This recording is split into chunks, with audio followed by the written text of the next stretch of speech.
गाडीलाई हानेको छ गाडीले ओ माइ गड हेर्न सक्नुहुन्छ गाडीले पेलेर लगेको छ हेर्न सक्नुहुन्छ पुलिस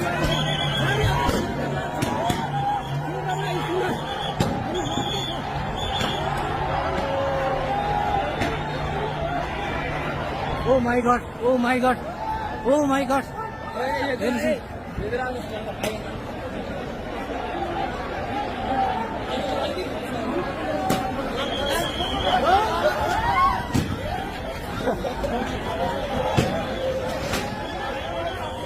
ओ माई गॉड गोली चलेको छ गोली दर्शक गोली चलेको छ दर्शक ओ माई गॉड हे झडपको अवस्था सूचना भइसकेको झडपको अवस्था हेर्न सक्नुहुन्छ हेर्न सक्नुहुन्छ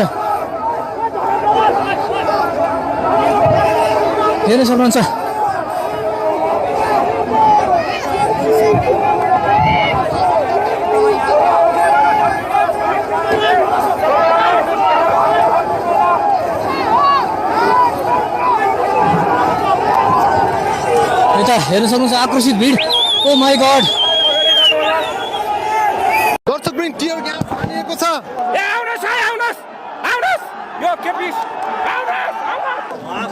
हेर्न सक्ने अवस्था छैन टियर ग्यास हानिएको छ त्यहाँ झडपको अवस्था सिर्जना भइसके पछाडि तीन कुनेबाट प्रत्यक्ष अर्को पनि टियर ग्यास हानिएको छ यो देश हाम्रो हो कि होइन त्यो कुरो बुझ्नुपर्छ हाम्रो देश हो कि होइन यो प्रदर्शनकारीहरू झनै आक्रोशित देख्न सक्छौँ हामी सर टियर ग्यास हान्यो त टियर ग्यासै चलायो त टियर ग्यास चलायो अब यो चाहिँ अति भयो होइन यो गणतन्त्रको चाहिँ बडा कष्ट हो यो तपाईँको चाहिँ अब गणतन्त्रले अब चाहिँ ठाउँ छोडिसक्यो ए आउनुहोस् यो केपी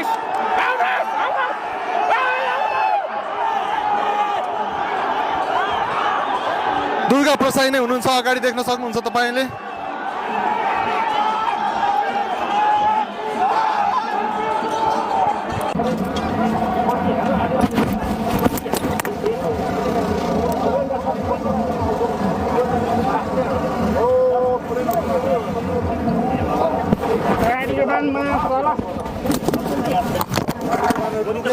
देख्नु सर देख्नु हेर्न सक्नुहुन्छ गाह्रो भयो नि सर गर्दनको अवस्था गाह्रो भयो पर्यो सर यो शैतानहरूको राज्यमा यस्तै हुन्छ यो ओली नमरिकन केही पनि हुँदैन यो गणतन्त्र धन्नुपर्छ गणतन्त्र लगायतको धन्नुपर्छ प्रशासनले त लुट्ने हो नि सहयोग गर्ने हो नि दुश्मनहरूलाई अरू त के नै गर्छ नाजुक अवस्था दर्शक वृन्द नाजुक छ अवस्था किन पमारेको यार बेकारको के काम छ यार हैन मान्छेले के गरेको छ धेरै टियर ग्यास चलायो हैन सर अनि बेकारमा किन चलाइरहेको छ tear gas I am very surprise हामी चुपचाप बसिरहेको छौँ हेरिरहेको छौँ यो देश हाम्रो हो कि होइन त्यो कुरो बुझ्नुपर्छ हाम्रो देश हो कि होइन यो हामीले हाम्रो देशमा हाम्रो राइट हुन्छ भनेर हामीले यो नेताहरूले गरेको काम कुरोको लागि हामीले विरोध मात्रै गरिरहेको होइन उनीहरूले जति पनि गरिरहेछ देशले यस्तो स्थिति बनाएको छ त्यो स्थिति बनाउनबाट बचाऊ भन्न हामीले एउटा आह्वान मात्रै गर्न खोजेको यिनीहरूले किन यसरी चाहिँ हाम्रो मान्छेहरूलाई आफ्नो देशको सिटिजनलाई यसरी दुःख दिइरहेको छ आज हाम्रो नेपाल आजभन्दा 20औं वर्ष अगाडि कति फेमस कन्ट्री थियो वर्ल्डमा आज नेपालको स्थिति के भइरहेको छ सम्पूर्ण छोराहरू चाहिँ तपाईँको विदेशमा काम गरेर जानु परेको छ यहाँको मान्छेले गएर काम गरेर त्यो विदेशहरू कति राम्रो बनाइसक्यो हाम्रो देश अहिले त्योभन्दा स्थिति खतम भएको भएछ र मान्छेहरूको तपाईँको आर्थिक स्थिति घटेकै छ त्यसको मात्रै प्रब्लम भयो अहिले पिपुलको यो इन्फ्लुएन्समा दमन भयो बेकारमा किन दमन भइरहेछ म सरप्राइज छु न हाम्रो मान्छेले तपाईँको ढुङ्गा हानेको छ न केही गरेको छ न केही गरेको छ म तपाईँको डेमोक्रेटिक काङ्ग्रेसको मान्छे हो तर देशको लागि म यहाँ आइरहेको छु हौसलादेखि यो ऊर्जा यो उमङ्ग यो उल्लास कसरी प्राप्त भइरहेको छ त्यसको लागि भनेपछि त्यो स्वतः स्फूर्त रूपमा आउँछ यो आन्दोलनमा जुन प्रकारको सहभागिता देखिराख्नु भएको छ विशेष गरी युवाहरूको बाहुल्यता देखिरहेका छौँ कसरी सम्बोधन गर्न सक्नुहुन्छ ती युवाहरूलाई यिनीहरूले नेपालले दुखीहरूको भित्रको भावना हामीले त्यो छैन नेकपा माओवादीका के भन्दै थिए भ्रष्टाचारको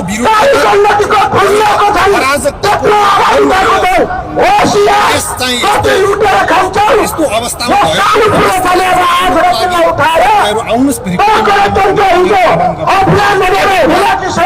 भ्रष्टाचार गर्ने उनीहरू, देशलाई भत्काउनमा जाने उनीहरू, अनि उनीहरूको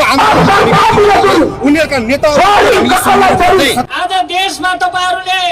न्याय नपाएको कुराहरू आज जाहेर गरिराख्नु भएको छ। आज राष्ट्रिय झण्डा पार्टीहरूले फैलिसकेका छन्। पार्टीहरूले आफ्नो झण्डा मात्र बोकेर हिँडेको हुनाले आज हामीले राष्ट्रिय नेपालको झण्डा बोकेर हिँड्नुपर्ने अवस्था सिर्जना भएको। यसको लागि दुर्गा प्रसाई जसले एउटा नागरिक अभियान सुरु गरेर आज सम्पूर्ण राष्ट्रभक्तलाई गोलबन्द गर्दै अगाडि बढेका छन्। यो अहिले मैले देखिरहेको छु, चाबेलबाट पनि हाम्रो ठुलो संख्यामा राष्ट्रप्रेमीहरूको मास आइरहेको छ, कलङ्कीबाट पनि आइरहेको छ, बालाजुबाट पनि आइरहेको छ, भक्तपुरबाट पनि आइरहेको छ। हेर्नु होला, यो गणतन्त्रको के भन्दाखेरि अन्त भइसकेको छ। हामीले घोषणा गर्न मात्र बाँकी छ साथी हो। त्यसकारण गणतन्त्रको अन्त्य भइसकेको छ। यो नेपालको संविधानले हामीलाई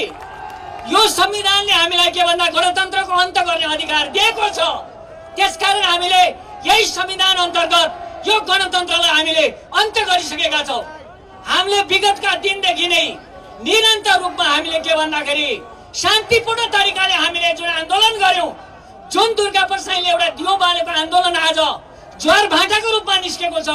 आज राजाको सदिच्छालाई पूरा गर्न, नेपाली जनताको उत्पीडनलाई अन्त्य गर्नको लागि जुन दुर्गा प्रसाईले एउटा आफ्नो ज्यानको बाजी राखेर जुन काम गरेको छ, त्यसलाई हामी सम्पूर्ण नागरिकहरूले आज के भन्दाखेरि एउटा स्वतन्त्र नागरिकहरूले हामीले के भन्दाखेरि गोलबन्द भएर यो राष्ट्रलाई बचाउनको लागि हामी यो अभियानमा के भन्दाखेरि आफ्नो स्वार्थभन्दा माथि उठेर देशको स्वार्थलाई सबैभन्दा माथि राखेर हामीले आज एकत्रित भएर हामी चाहिँ के छ भन्दाखेरि शान्तिपूर्ण तरिकाले, मैले माओवादीका साथीहरूलाई पनि आज भेटिरहेको छु, उहाँहरूको पनि के छ भने सल्लाह शान्तिपूर्ण आन्दोलन गरौँ। जनमत कसको पक्षमा छ, राजाको पक्षमा छ कि गणतन्त्रको पक्षमा छ, यो हेर्न बाँकी छ। यो तपाईहरूले देखाउने हो। आज हामीले के भन्दा गणतन्त्र अन्त्य भएको एउटा चाहिँ विशाल मास के भन्दा चारैतिर चारै नाकाबाट चाहिँ के भन्दा यो उपस्थितिले के देख्छ भन्दाखेरि गणतन्त्र वास्तवमै यो अब अन्त्य भइसकेको छ। यो नेताहरूले आफ्नो कुर्सी बचाउनको लागि कार्यकर्ताहरू उभ्याएर के भन्दाखेरि आफ्नो संरक्षण गरिरहेछ। हिजो गिरिजाप्रसाद कोइरालाले पनि आफ्नो लाउडा काण्ड बचाउनको लागि कार्यकर्ता उतारेको थियो। यो त्यस्तै हो। त्यसकारण हामी केही आत्तिनु पर्दैन। सबै जनताहरू, सबै नागरिकहरू, सबै उत्पीडनहरू, सहकारी पीडित, बैंक पीडित, लघु वित्त पीडित, वैदेशिक रोजगार पीडित, स्वास्थ्य पीडित, न्यायबाट पीडित सबै जनताहरूको चाहिँ यो आन्दोलन भएको कारणले यसले के भन्दाखेरि अवश्य अब चाँडोभन्दा चाँडो हामीले विजय प्राप्त गर्छौँ। मानव सरकारबाट चाहिँ के भन्दा एउटा के भन्दा राजगद्दीमा बस्ने एउटा शुभ साहिदको चाहिँ के भन्दाखेरि निर्णय चाँडै हुँदैछ।